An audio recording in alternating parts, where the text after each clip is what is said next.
is Sally Roberts. I am currently a sophomore and I'm studying leadership and change management in the business school, and I'm also in the process of getting the legal studies minor in the College of Arts and Sciences. I'm originally from Fargo, North Dakota, and I'm the oldest of two daughters, and my sister is currently a freshman at a college in Fargo. So I'm a pretty organized person. Like, everything that I have is like color-coded down to the T, whether it's my agendas, my notebooks, or my online like Google Calendars and stuff like that. I also have a passion for coffee, Grey's Anatomy, How to Get Away with Murder, and both kittens and dogs, even though a lot of people tell me that I shouldn't even like cats. Actually, since I'm abroad right now in Spain, we've been kind of traveling around the country a little bit, and everywhere I go, I try to like pet the cat, and everyone just yells at me and leaves instead. So yeah, that's basically me. I think that there are a couple different qualities that a successful exec board member needs to have. I think one thing that's really important is organization, because without like you being organized, you can't really help to run the club like the way that it needs to be run. Like, the society like just won't function because no one's going to be leading, no one's going to be knowing what's going on, no one's going to be taking charge.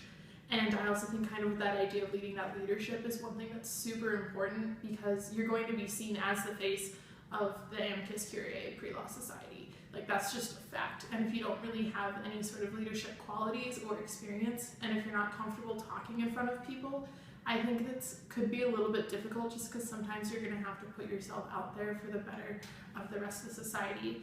So I think that leadership and organization are really, really key. And also I think that another thing that has to be there in order for them to be successful is passion.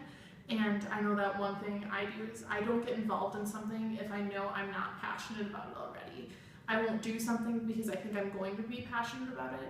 I do it because I'm already passionate about it, and I want to like continue to like my passion to like grow and to drive and like just keep being involved as much as I can. And so I think that if I had to pick 3 of the qualities, it would definitely be leadership, organization, and passion. I would say that I'm probably better working with a team, just because even though I can work by myself, I really like to collaborate with other people to make sure that what I'm doing is something that everyone else can get behind upon, because it's really a team effort that makes an organization run rather than just one individual person. I think that if you're going to be either perfect and late or good and on time, I would choose to be good and on time, because no one expects perfection. We all want to strive for it, but no one expects you to be perfect all of the time. And even if you're perfect in whatever job you're doing, if you showed up late, you're not even perfect anyway, because you still have a flaw in what you're doing. So I would choose to be good and on time. There was this organization called Key Club that I was a regional representative of, and I discovered that within the own club at my high school, there were some discrepancies in that they weren't following like the code of the organization, and they weren't following like different rules that they had agreed to follow by being a member of the organization.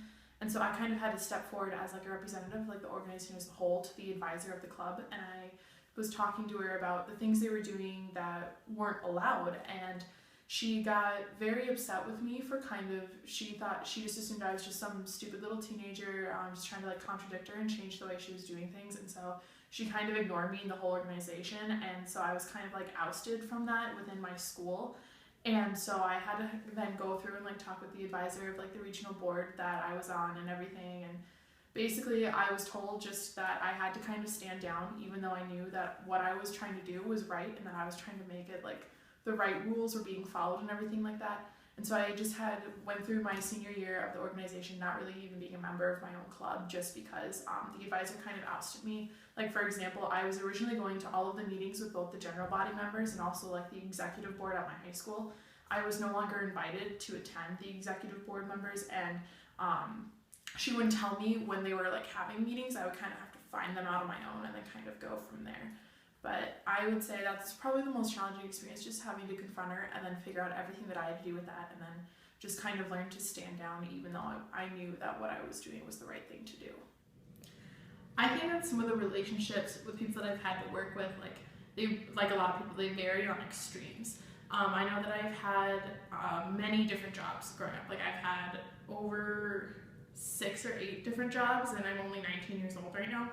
But I would say that one of like the most interesting relationships that I've had in terms of like working with someone would actually be working in a family business, just because it's kind of like trying to tread the line between what's professional and like what I'm allowed to do. And another thing was I was always held to like a higher standard just because I was the boss's kid. That way none of the other employees could look at me and say that I was getting preferential treatment because of that. But I've also had to work with some people that weren't making the best of decisions. There was this one time where I was working in a retail like clothing store, and there were some people that were making questionable decisions at work. Like I could never prove they were doing something wrong, but it always kind of felt like something was going on, and so like I've had to approach my managers about that as well. But really, like no matter who I'm trying to work with, I just try to like get along with them the best that I can. And like if I disagree with them on something about whether it's like a policy at work or like how we should go about doing something, I try to kind of find the middle ground so that we all are happy with the end result. I think that a time where I felt I was right, but I still kind of had to follow like different directions and guidelines was kind of back to that example earlier where I was talking about with like the high school organization where I had to like approach the advisor of like my personal club and like let her know. In this case, I don't want to say I knew I was right, but honestly, like in the eyes of the organization where like they had signed a contract to follow these guidelines, I was in the right. And I was just kind of forced to be put on the back burner of that organization in my own little school rather than like the whole community of the organization. And I say that in the sense of I would go originally to like all the weekly meetings with the club presidents and vice presidents and everything. But after I was I approached the advisor, I was asked no longer to attend those meetings, and I wasn't really kept in the loop of what was going on within my own club like I was before. And so I kind of just had to like sit there and just go with whatever the advisor was telling me, just because I knew that if I just tried to keep pushing the subject that nothing would actually get done and that it could do more harm than good. I think that one thing I'd really like to learn is to further improve my networking skills, because that's something that I've really struggled with, and I'm always looking for an opportunity to further develop my leadership skills, because I know that both networking and leadership are really important qualities and abilities to have going into the professional workforce, and even with particularly law school going into that, those are both really vital to any sort of a process. And so I'm really hoping, and I know that this experience would benefit me in those two dimensions. If you were an incoming freshman, I would say that you should join Amicus, not just because it's a pre-law society if you're pre-law, but that you can join it if you're even just considering it. Because what it is it's a really great community of a bunch of professional college students coming together to try to better themselves for what they're doing post-grad. And a lot of the times the stuff that you learn can be applied to different situations. Even if you're not sure about doing law school and you just want more information about it, like you can kind of get prepped for the LSAT, you can learn more about like the admissions process into different law schools across the country, and like they can introduce you to like different courses that you can take that they might really recommend for you to learn, rather than you just kind of like blindly take a couple of classes and hope that they would show you what being a lawyer is really like. So I would say that's a really good reason, because you really get like a hands-on feeling on what you would be doing as a lawyer. And then in addition to that, there's amazing people, there's really fun events like the Christmas party and everything like that. So I would say you can do it for both professional reasons and for really fun ones. I think that one thing I can offer that other people can't is when I decide to get involved in something, I really dive in head over heels. And I say that because once I start doing something, I really just, it's kind of like tunnel vision almost. Like it's the only thing I want to do, and I want to make sure that I'm doing the best at it. Even if I have multiple things going on, like whether it's schoolwork, the job, or this potential executive board position, like I'll be so passionate about it that like I'll make sure that no matter what else I have going on, that like everything for this will get done, because I know how well I can contribute to the society, and I know that I can help it become even better than it was last year, and just further develop it and expand it so that more people can be involved and that the name really gets out there on campus. Because I'm not afraid to go out and like talk to people and encourage them to come to like the first meeting of the semester, or just come to any random meeting just to see what it's about. And so I think it's both the passion and the ability of mine just to go up and talk to people about random things that I can connect with them and try to convince them to come and see what the society is about.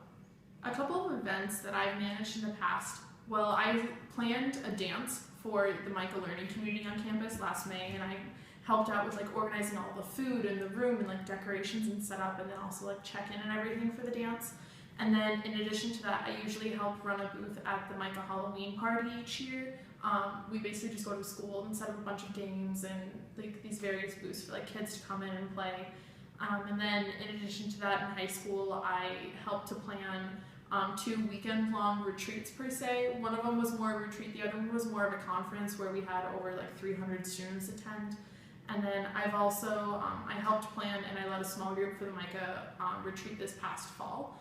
And other than that, I've just kind of done a bunch of little random events for different friend groups and stuff. And I know that may not seem like much, but I think that being able to plan events for both large amounts of people, like the 300 group, and also like smaller amounts of people, like just like my friend groups, is really important because you kind of have like a good idea of like what's right for every type of situation. I think that one of the ideas that I think would be really fun to implement within the Amicus Curiae Society would be if we do like a day-long retreat for our members, where we also invite like outside members that aren't necessarily a member of the society to come and see. Like we could have like different lawyers come in and speak about the legal system, or even like the process of going to law school.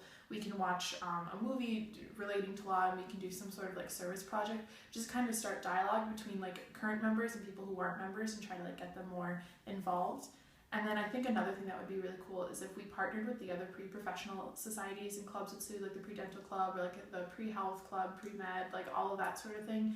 Because although we're all planning on doing different things with our lives, we're all kind of in the same boat right now, where we're going through our undergrad and we're not really sure, or we think we're not really sure what we want to do or how to go about doing it. And so we can kind of like get together and do some different activities, maybe some service stuff, maybe just some general meetings and just hangout sessions, just to kind of get more dialogue going. Because I think if all the pre-professional like societies get together, it could be really beneficial for everyone involved, because we learn a little bit more about all of the process and everything.